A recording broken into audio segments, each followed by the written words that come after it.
continuar nuestro video vamos a ir desarrollando diferentes conceptos ecosistémicos que podemos encontrar en las diferentes zonas boscosas de nuestro país.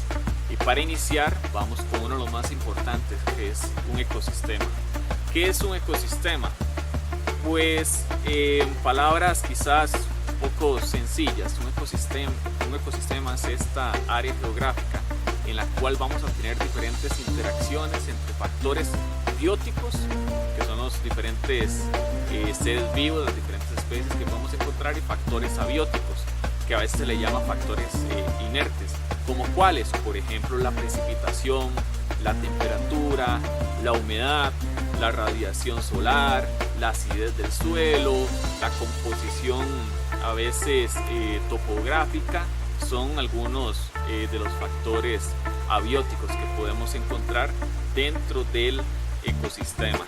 Entonces, repasando, es el sitio donde tenemos diferentes interacciones entre factores bióticos y abióticos. Comentando un poquito sobre lo que tenemos en nuestros alrededores, en este ecosistema que estamos visitando, el cual se ubica en una zona montana baja. Queremos empezar a desarrollar un poco sobre lo que es la estratificación de los bosques. Vamos a encontrar cuando visitamos un ecosistema boscoso tropical, y esto se compone en los diferentes niveles o estratos que podemos encontrar en los bosques. Vamos a iniciar con el estrato de mayor altura, que es el emergente.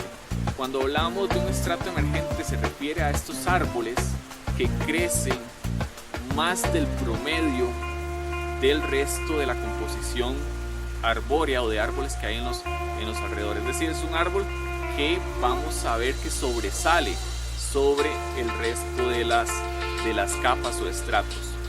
Más abajo del emergente, que por cierto el emergente son excepciones, no es que vamos a encontrar un ecosistema boscoso con una capa emergente dominante, no, el estrato emergente son excepciones, importante tenerlo en cuenta.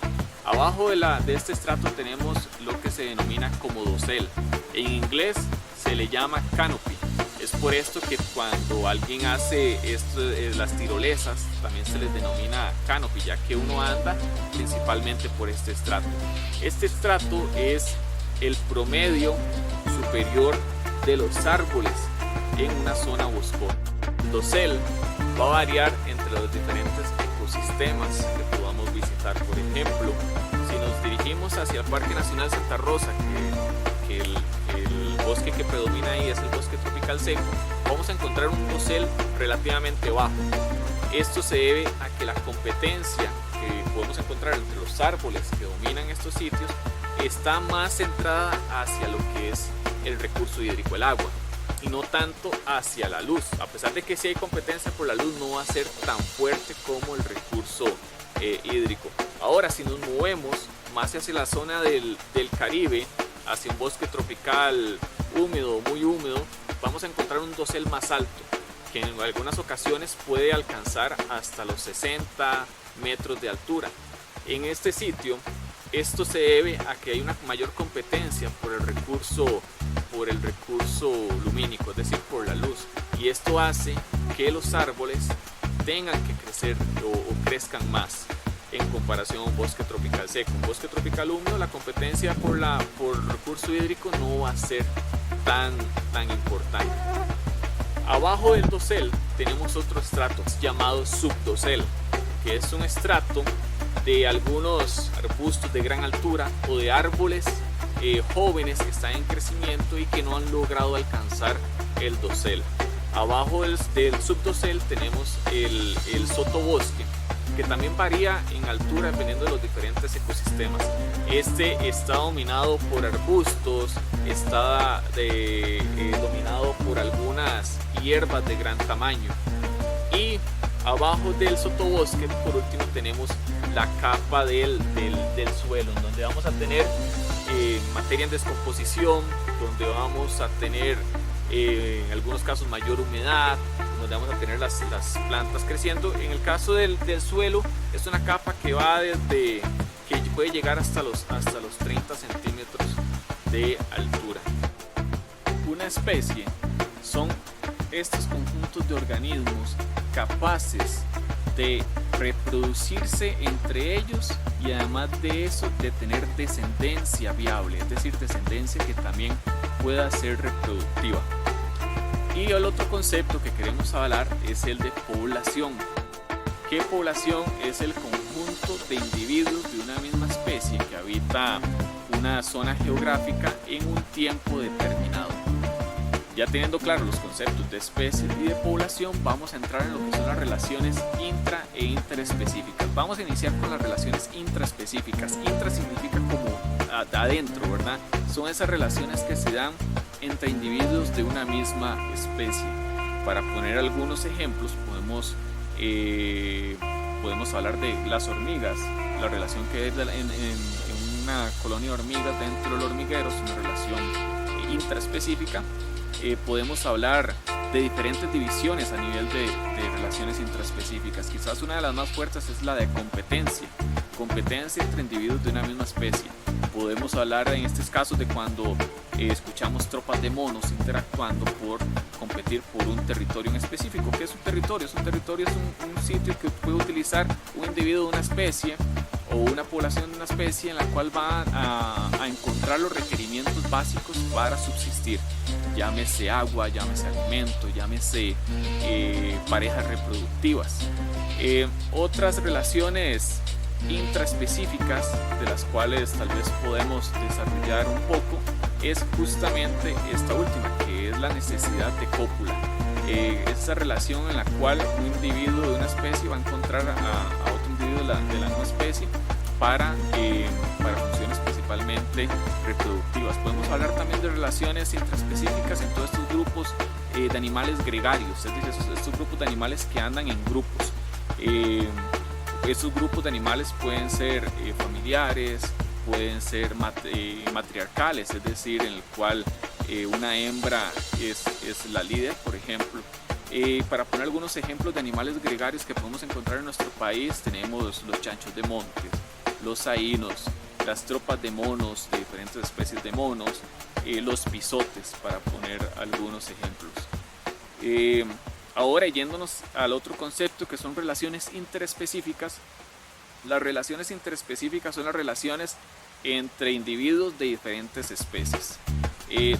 Hay una serie de categorías dentro de las relaciones interespecíficas. Podemos comenzar hablando de lo que es competencia. También tenemos competencia entre relaciones interespecíficas.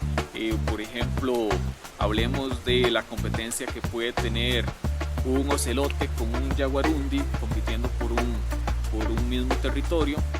Además de eso, otra relación interespecífica es la depredación, en la cual un individuo de una especie depreda a un individuo de otra especie.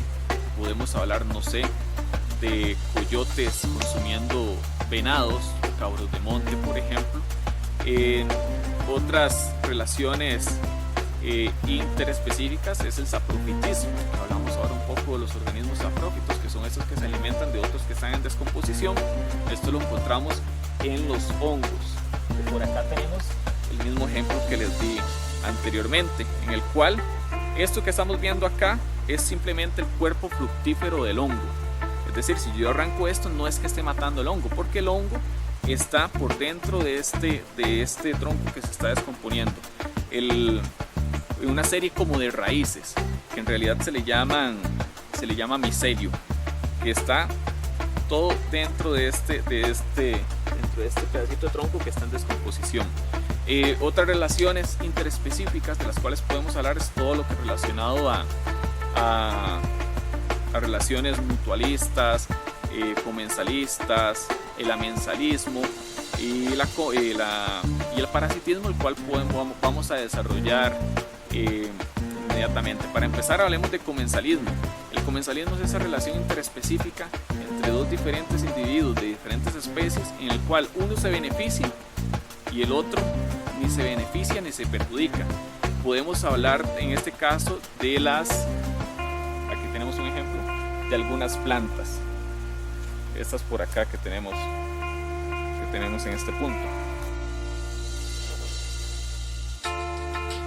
Ahora bien, vamos a continuar conversando un poco sobre lo que es la red trófica. Y la red trófica se basa en cómo la energía se mueve a través de diferentes niveles. Dentro de esta red trófica, a veces representada por medio de una pirámide, tenemos como base a todos estos organismos que descomponen la materia, que las componen en partículas más finas, en componentes más fáciles de absorber para otros. Dentro de esto podemos poner como ejemplo que acá tenemos a los hongos, a los organismos saprófitos, que son estos que descomponen la materia. Los hongos los podemos encontrar dentro de este primer nivel. Vamos a hablar un poco más sobre los hongos también en algunos minutos. Los hongos son organismos heterótrofos, es decir, son organismos que no producen su propio alimento, por así llamarlo. En el siguiente nivel tenemos organismos autótrofos, como las plantas. Son todos esos organismos que utilizan la energía que proviene de la luz solar y la transforman en biomasa. Acá todo esto que tenemos acá en los alrededores son en su mayoría organismos autótrofos que encontramos dentro de este nivel. A partir de esto ya tenemos en los siguientes niveles consumidores.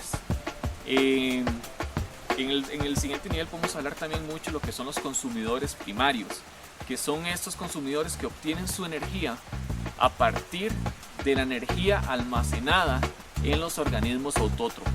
En este caso podemos hablar mucho en gran parte de los herbívoros como por ejemplo, no sé, pongamos desde orugas, que podemos ver acá que muchas de esas plantas han sido consumidas seguramente por algún tipo de oruga o algún otro tipo de insecto, como podemos hablar de algún venado o de una danta.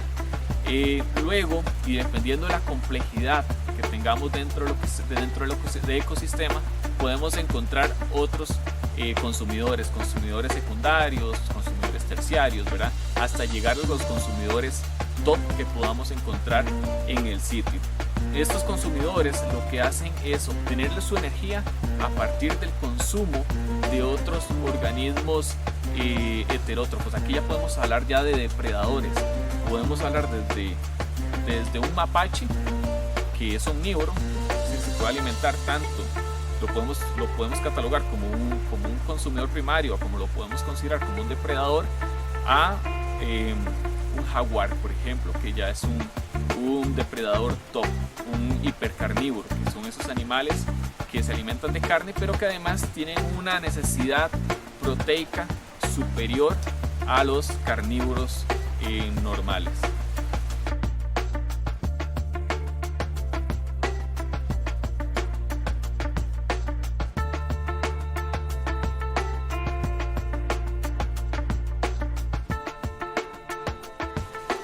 El ejemplo que ustedes acaban de ver es el de unos pequeños helechos epífitos. A las plantas se les llama epífitas cuando crecen en este caso sobre el tronco de otro árbol. Las plantas epífitas usualmente se les considera como comensalistas, ya que no tienen ninguna afectación positiva o negativa sobre el árbol en el que crecen, pero el árbol a la planta epífita le da ciertos beneficios, ya sea que al estar ya que al permitirle llegar a otros estratos, esto le ayuda a la planta a encontrar mejores condiciones en cuanto a luz, en algunos casos nutrientes o humedad. Después del comensalismo tenemos también lo que se le conoce como el mutualismo. El mutualismo es la interacción entre dos especies diferentes en la cual ambas se ven beneficiadas. Uno de los ejemplos, ven acá, estas manchitas blancas que ustedes ven son líquenes. Los líquenes es la interacción entre una alga y un hongo, en la cual el alga tiene la capacidad de fotosintetizar, el hongo tiene la capacidad de absorber nutrientes. En el mutualismo puede ser facultativo u obligatorio. Cuando hablamos de un mutualismo facultativo es en el que dos especies se ven beneficiadas pero pueden sobrevivir por separado. Traten de imaginarse, en este caso creo que uno de los ejemplos más fáciles de traer a la mente es la de la garza que come las garrapatas del ganado. Entonces es una relación mutualista, ya que el ganado se está viendo beneficiado, ya que la están quitando los parásitos, mientras que la garza se está alimentando, pero pueden sobrevivir por separado. Mientras que un mutualismo obligatorio es aquel en el cual ambas especies se necesitan para sobrevivir. Les voy a poner el ejemplo de las zompopas, de las hormigas zompopas. Las hormigas zompopas cortan las hojas de diferentes plantas para llevarlas al hormiguero, cosechar un hongo, ese hongo crece y estas hormigas se alimentan en realidad del hongo. La relación que hay entre el hongo y la hormiga se dice que es un mutualismo obligatorio, ya que el hongo es incapaz de subsistir sin la hormiga que le esté poniendo material en descomposición, mientras que la hormiga no es capaz de subsistir sin el hongo para estarlo consumiendo. Se dice también que los líquenes es una relación, un mutualismo obligatorio, ya que usted separa el alga del hongo, ambos mueren, aunque hay algunos otros estudios que se dice que es obligatorio solo para el hongo y no así para el alga. Otra de las relaciones que también podemos hablar es el parasitismo. El parasitismo es esa relación entre dos diferentes especies en las cuales una se beneficia y la otra se perjudica. Acá en los alrededores podríamos hablar quizás de la enredadera. No puedo decirle que en este caso en específico es un parasitismo, pero es un ejemplo. Muchas enredaderas son parásitas. ¿Por qué? Porque colonizan otras plantas o colonizan o inclusive pueden colonizar árboles. Esto les permite llegar a estratos superiores y tener mayor ventaja para captar luz, por ejemplo. En algunos casos, en las raíces de estas plantas que colonizan también compiten por lo que son nutrientes. La enredadera se ve beneficiada del organismo el cual ella empieza a colonizar, mientras que el otro individuo se ve perjudicado y en algunos casos puede llegar inclusive hasta a morir. El parasitismo se puede dividir en ectoparasitismo, que son los parásitos que están afuera del organismo que está hospedando. Está también el endoparasitismo, que es los parásitos que colonizan más bien a lo interior del organismo. Para poner un ejemplo de un endoparásito, podemos hablar por ejemplo, de algunas lombrices intestinales, que creo que también es uno de los ejemplos más claros para entender qué es un endoparásito. Y un ectoparásito podemos hablar de la misma garrapata que tiene en este caso el ganado. Y además tenemos lo que se denomina un hiperparasitismo, que es cuando tenemos a parásitos de parásitos. Otra relación interespecífica es el amensalismo, que se da entre dos diferentes especies en la cual una ni se beneficia ni se perjudica, pero la otra se ve perjudicada. Un ejemplo de esto es cuando vamos a un bosque dominado por pinos o por ciprés, en el cual estos árboles al botar sus hojas hace que cambien las condiciones del suelo, las condiciones edáficas del suelo, provocando, no sé, un cambio en la acidez, lo que imposibilita a otras plantas o otras hierbas crecer en este sitio, mientras que el árbol no se ve perjudicado ni beneficiado. Otro tema muy importante para tratar es la clasificación de las plantas, que a veces es uno de los temas que suele confundir en los diferentes. Otro tema a tratar, que es muy importante, es la de la clasificación de las plantas, que a veces se suele confundir un poco. Las plantas podemos clasificarlas desde las más primitivas, las que tienen menos características o que han mostrado menos procesos evolutivos, a las más evolucionadas. Para hablar un poquito de estos niveles básicos, tenemos la primera división, que son las plantas vasculares y no vasculares. Los sistemas vasculares en las plantas son estos sistemas que permiten conducir principalmente nutrientes y agua. Las plantas con los sistemas vasculares más desarrollados tienen una diferenciación entre lo que se llama el xilema y el floema. Las plantas vasculares menos desarrolladas lo que tienen es un conducto de pequeños como tubos que conducen tanto nutrientes como lo que es el agua. Mientras que las plantas no vasculares no tienen desarrollado ningún sistema de conducción.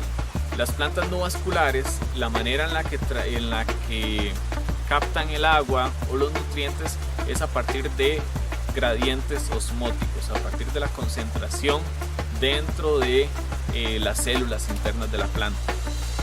En las plantas, cuando hablamos de plantas no vasculares, podemos hablar de plantas de las hepáticas, por ejemplo, podemos hablar de briófitos, que acá en los alrededores tenemos bastante. Al estar en una zona muy húmeda, podemos encontrar muchos musgos. Los musgos son considerados plantas no vasculares. Entonces, primera división, no vasculares de vasculares. Seguidamente, tenemos la división entre plantas con semilla y sin semilla. Cuando hablamos de plantas sin semilla, estamos hablando de plantas que se reproducen principalmente por esporas, mientras que las plantas que producen semilla requieren por lo general, de algún proceso de polinización para producir esta semilla. En los alrededores aquí también tenemos bastantes helechos, que los helechos son plantas sin semilla. De hecho, podemos ver este de por acá. Un helecho es una planta vascular con un sistema vascular muy primitivo y que además se reproduce a partir de esporas. No todos los helechos tienen estas estructuras, pero sí la gran mayoría, al menos visible. Pero acá en este caso podemos darle vuelta y ver unos puntitos en la parte baja inferior de la hoja. Estos puntitos se le llaman soros. Los soros son como cuerpos fructíferos de las plantas que su función es meramente reproductiva. Ahí podríamos encontrar las esporas de esta planta. Luego, entonces tenemos plantas sin semilla y con semilla. En plantas con semilla tenemos dos diferentes divisiones: las gimnospermas y las angiospermas. Las gimnospermas son estas plantas o árboles que no tienen flor, que nunca dentro de su ciclo producen algún tipo de flor. Ahí estamos hablando, por ejemplo, de los pinos, del ciprés, para poner algunos ejemplos. Mientras que las angiospermas son esas plantas que en algún momento de su ciclo producen floración. De aquel lado de allá tenemos plantas con flores. En cualquier momento ahí les vamos a mostrar.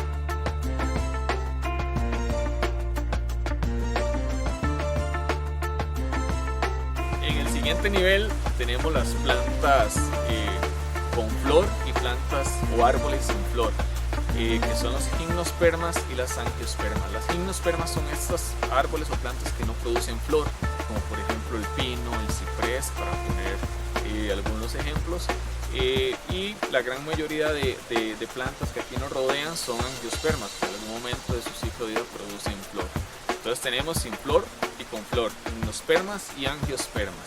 El siguiente nivel nos vamos a las angiospermas, que las podemos dividir en monocotiledóneas y dicotiledóneas.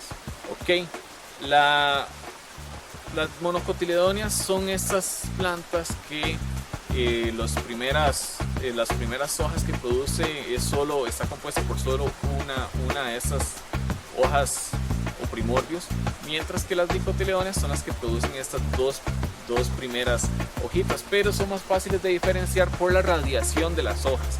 Si nosotros vamos a una planta dicotiledónea como esta, voy a arrancar una hoja, podemos ver que la radiación de las venas va hacia diferentes direcciones. Aquí hay otras que quizás va a ser un poco difícil verlas con las cámaras, pero está muy dividido.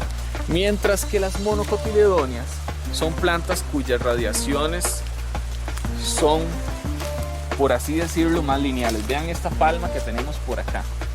Si ustedes ven, la radiación no es ramificada como en las dicotiledóneas. Pues dicho eso, ya tenemos las diferentes divisiones de lo que son plantas vasculares y no vasculares. Las plantas vasculares las podemos dividir en plantas con semilla y sin semilla. Las plantas con semilla en gimnospermas y angiospermas, y las angiospermas en monocotiledóneas y dicotiledóneas. Hola, ¿qué tal? Mi nombre nombre es Mariano Barrantes, yo soy guía de Grupo Cedrela.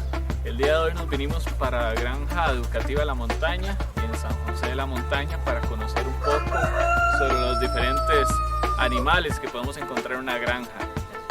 En una granja vamos a encontrar diferentes animales que tienen algún tipo de uso o de beneficio para el ser humano. Por ejemplo, podemos encontrar caballos cuya función es principalmente para transporte o para realizar algunos trabajos que requieran de mayor fuerza. Podemos encontrar gallinas cuyo uso es ya sea para carne o para huevos. Podemos encontrar otras aves de corral como lo que son los pavos, como pueden ser codornices, como también pueden ser patos, cuyos usos también están muy enfocados a producción de huevos o a la misma carne. Dentro de otros animales que podemos encontrar, que vemos aquí en esta granja, son los cerdos. Los cerdos, el principal uso que tiene una granja es para producción cárnica, es decir, de carne, al igual que el ganado, que las vacas. Aunque el ganado en algunas ocasiones puede tener otro propósito, como es la obtención de leche. En el caso de las ovejas, el principal uso que podemos encontrar en estos animales es la producción de lana y en algunos casos también de leche. Otro animal que encontramos en las granjas son las cabras, también se han enfocado mucho en la producción de leche.